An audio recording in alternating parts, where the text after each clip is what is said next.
नमस्कार, मैं हूं अंकुर और आप देख रहे हैं सत्य हिंदी। एक नजर अब तक की सुर्खियों पर। बिहार में राज्य सरकार के द्वारा कराई जा रही जातिगत जनगणना पर पटना हाईकोर्ट ने रोक लगा दी है।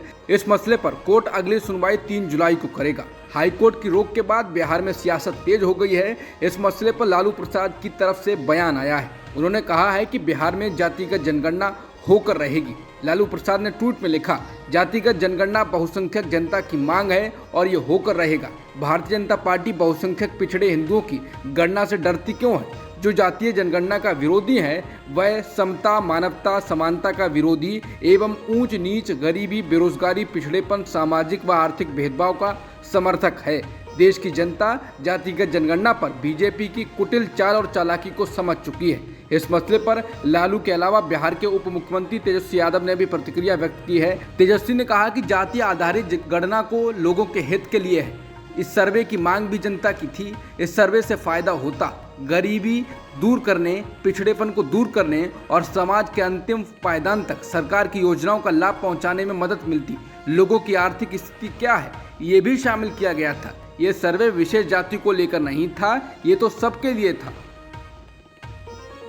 कांग्रेस के घोषणा पत्र में बजरंग दल को बैन करने के वादे के बाद पीएम मोदी लगातार बजरंगबली का नाम कर्नाटक में इस्तेमाल कर रहे हैं। इस बीच पीएम मोदी ने फिल्म द केरला स्टोरी का भी जिक्र किया। उन्होंने कहा कि बम, बंदूक और पिस्तौल की आवाज तो सुनाई देती है, लेकिन समाज को भीतर से खोखला करने की आतंक की साजिश की कोई आवाज नहीं होती।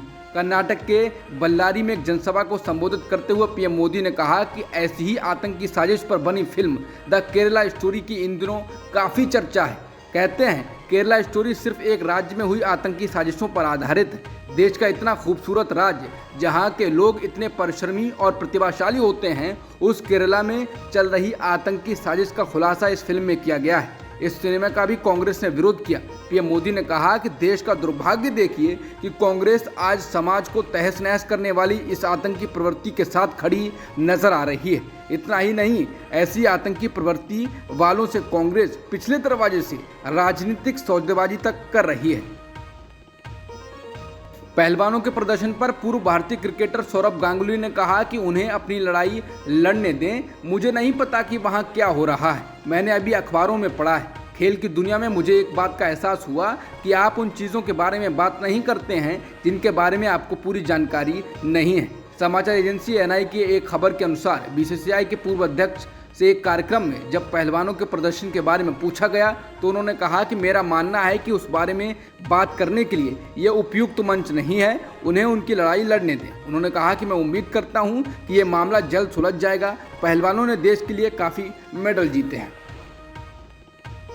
विदेश मंत्री एस जयशंकर ने शुक्रवार को गोवा में शंघाई सहयोग संगठन यानी कि एससीओ के विदेश मंत्रियों की परिषद की बैठक में पड़ोसी देश पाकिस्तान को संकेतों में साफ संदेश दिया। उन्होंने कहा कि सीमा पार आतंकवाद सहित सभी तरह के आतंकवाद को रोका ही जाना चाहिए, ये बताते हुए कि आतंकवाद का मुकाबला एससीओ के मूल उद्देश्यों में से एक है। जयशंकर ने कहा कि आतंकवादी गतिविधियों को वित्त मुहैया कराने के चैनल को बिना किसी भेदभाव के रोका जाना चाहिए। जयशंकर ने कहा कि जब दुनिया कोविड-19 महामारी और उसके परिणामों का सामना करने में लगी हुई थी, आतंकवाद का खतरा बेरोक-टोक जारी था। हमारा पक्के तौर पर मानना है कि आतंकवाद का कोई औचित्य नहीं हो सकता है और सीमा पार आतंकवाद सहित उसके सभी रूपों को रोका जाना चाहिए। राष्ट्रवादी कांग्रेस पार्टी की बैठक में शरद पवार का उत्तराधिकारी चुनने के लिए गठित की गई समिति ने प्रस्ताव दिया है कि शरद पवार एनसीपी के अध्यक्ष पद पर बने रहें। एनसीपी के उपाध्यक्ष प्रफुल्ल पटेल ने पार्टी की बैठक के बाद मीडिया को बताया है कि शरद पवार का इस्तीफा नामंजूर कर दिया गया है। उन्होंने कहा कि शरद पवार जी ने 2 मई को अचानक अपने इस्तीफे की घोषणा कर दी। उन्होंने आगे की कार्रवाई और नया अध्यक्ष चुनने के लिए पार्टी नेताओं की एक कमेटी गठित की। आज हमने इस कमेटी की मीटिंग की। कई नेताओं ने पवार साहब से मुलाकात की, जिसमें मैं भी शामिल था। हमने उनसे बार बार यह आग्रह किया कि वे अपने निर्णय पर पुनर्विचार करें, क्योंकि देश और पार्टी को इस घड़ी में उनकी ज़रूरत है। उन्होंने कहा न केवल एनसीपी के नेताओं ने बल्कि दूसरी पार्टियों के महत्वपूर्ण शख्सियतों ने भी उनसे पार्टी अध्यक्ष बने रहने का आग्रह किया है। पवार साहब ने यह फैसला बिना हमें बताए लिया है। पार्टी के सभी कार्यकर्ताओं और नेताओं की मांगों के मद्देनजर रखते हुए हमने आज बैठक की और सर्वसम्मति से एक प्रस्ताव पारित किया। कमेटी ने आम सहमति से उनका इस्तीफा अस्वीकार कर दिया है। हम उनसे पार्टी का अध्यक्ष बने रहने का आग्रह करते हैं।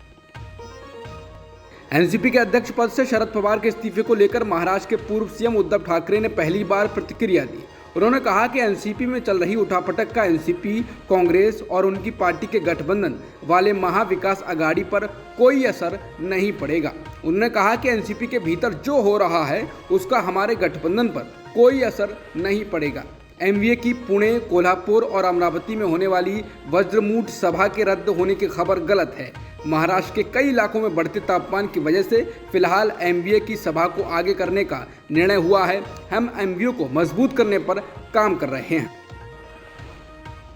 कर्नाटक चुनाव में मतदान के ठीक पहले बड़ा चुनावी मुद्दा बने बजरंग दल को लेकर रार मध्य प्रदेश में भी प्रवेश कर गई है। बजरंग दल कार्यकर्ताओं ने गुरुवार को जबलपुर कांग्रेस दफ्तर में जमकर तोड़फोड़ की। पुलिस ने एफआईआर की है। कर्नाटक कांग्रेस ने मंगलवार को घोषित अपने मैनिफेस्टो में कहा है, सूबे में उसकी सरकार आई तो पीएफआई और बजरंग दल सरीखे के संगठनों को बैन किया जाएगा। कांग्रेस की इस चुनावी घोषणा के बाद से राजनीति तेज है। बुधवार को कर्नाटक की अपनी चुनावी सभा में प्रधानमंत्री ने कहा, पहले राम को ताले में कैद करके रखा गया और अब बजरंग बली की जय बोलने वालों को ताले में बंद करने की बात की जा रही है। प्रधानमंत्री ने इस मसले पर जनता से सही समय पर माकूल जवाब मिलने की संभावनाएं भी व्यक्त की। सेना ने कहा है कि हिंसा प्रभावित मणिपुर के मोरे और कांगपोकपी इलाकों में स्थिति नियंत्रण में है और स्थिर बनी हुई है। सेना ने कहा कि मिलीजुली कार्रवाई के माध्यम से स्थिति को नियंत्रण में लाया गया है। आईएएफ के विमानों से 4 मई की रात को हिंसा में फंसे लोगों को निकाला गया।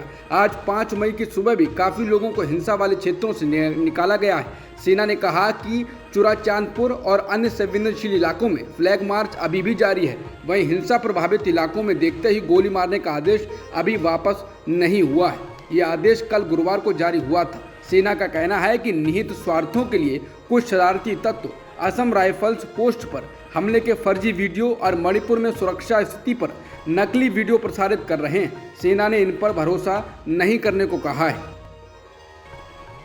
मणिपुर में खराब हालात को देखते हुए 5 दिन के लिए इंटरनेट सेवाएं बंद कर दी गई हैं। इस बीच असम के मुख्यमंत्री हेमंत बिस्वा शर्मा ने मणिपुर की बीरेन सिंह सरकार को पूरा सहयोग देने की बात कही है। उन्होंने कहा कि मणिपुर में हाल की घटनाओं से प्रभावित कई परिवारों ने असम में शरण ली है। मैंने कछार के जिला प्रशासन से इन परिवारों की देखभाल करने का अनुरोध किया है। मैं मणिपुर के मुख्यमंत्री एन बीरेन सिंह से लगातार संपर्क में हूँ। असम सरकार मुश्किल के समय में मणिपुर सरकार का पूरा सहयोग करेगी। मणिपुर में हिंसा और तनाव को देखते हुए पूर्वोत्तर रेलवे ने मणिपुर जाने वाली सभी ट्रेनों को रद्द कर दिया है। मणिपुर सरकार द्वारा रेल यातायात को रोकने के अनुरोध के बाद यह निर्णय लिया गया है। बीबीसी की रिपोर्ट के अनुसार एनईएफ रेलवे के मुख्य जनसंपर्क अधिकारी सब्यसाची डे ने उन्हें बताया है कि अगरतला और खोंगसंग के बीच चलने वाली जनशताब्दी एक्सप्रेस और असम के सिलचर से मणिपुर के वांग ई चुंग पाओ स्टेशन तक चलने वाली 4 यात्री ट्रेनों को रद्द कर दिया गया है। सुप्रीम कोर्ट 8 मई को न्यायिक मजिस्ट्रेट हरीश हसमुख भाई वर्मा सहित 68 न्यायिक अधिकारियों के प्रमोशन को चुनौती देने वाली याचिका पर सुनवाई करेगा। बता दें, जस्टिस हरीश हसमुख भाई वर्मा ने ही 23 मार्च को मोदी सरनेम से जुड़े मामले में राहुल गांधी को 2 साल की सजा सुनाई थी, जिसके बाद उनकी सांसदी चली गई। सुप्रीम कोर्ट में गुजरात के सीनियर सिविल जज कैडर के 2 न्यायिक अफसरों रवि कुमार मेहता और सचिन प्रजापति मेहता ने याचिका दायर की है। याचिकाकर्ताओं ने दावा किया है कि कई ऐसे अभ्यर्थी हैं जिन्होंने प्रमोशन के लिए हुई परीक्षा में ज़्यादा अंक हासिल किए, लेकिन उनका सिलेक्शन नहीं हुआ, बल्कि उनसे कम अंक हासिल करने वाले कैंडिडेट को प्रमोट कर दिया गया है। दोनों अफसरों ने अपनी याचिका में मांग किया है कि हरीश हसमुख भाई वर्मा समेत 68 अफसरों के प्रमोशन को रद्द किया जाए और नए सिरे से मेरिट कम सीनियरिटी आधार पर लिस्ट तैयार की जाए। याचिकाकर्ताओं ने दावा किया है कि कई ऐसे अभ्यर्थी हैं जिन्होंने प्रमोशन के लिए हुई परीक्षा में ज़्यादा अंक हासिल किए, लेकिन उनका सिलेक्शन नहीं हुआ, बल्कि उनसे कम अंक हासिल करने वाले कैंडिडेट को प्रमोट कर दिया गया। दिल्ली हाईकोर्ट ने ऐसे वीडियोस को यूट्यूब से हटाने का आदेश दिया है जिनमें दावा किया गया है कि भारतीय मसालों में गाय का गोबर और गाय का मूत्र मिलाया जाता है। समाचार एजेंसी पीटीआई की रिपोर्ट के अनुसार हाईकोर्ट ने कहा कि वो इस बात से सहमत हैं कि इस तरह की वीडियो अपलोड करने का उद्देश्य वादी के ब्रांड नेम को बदनाम करना है।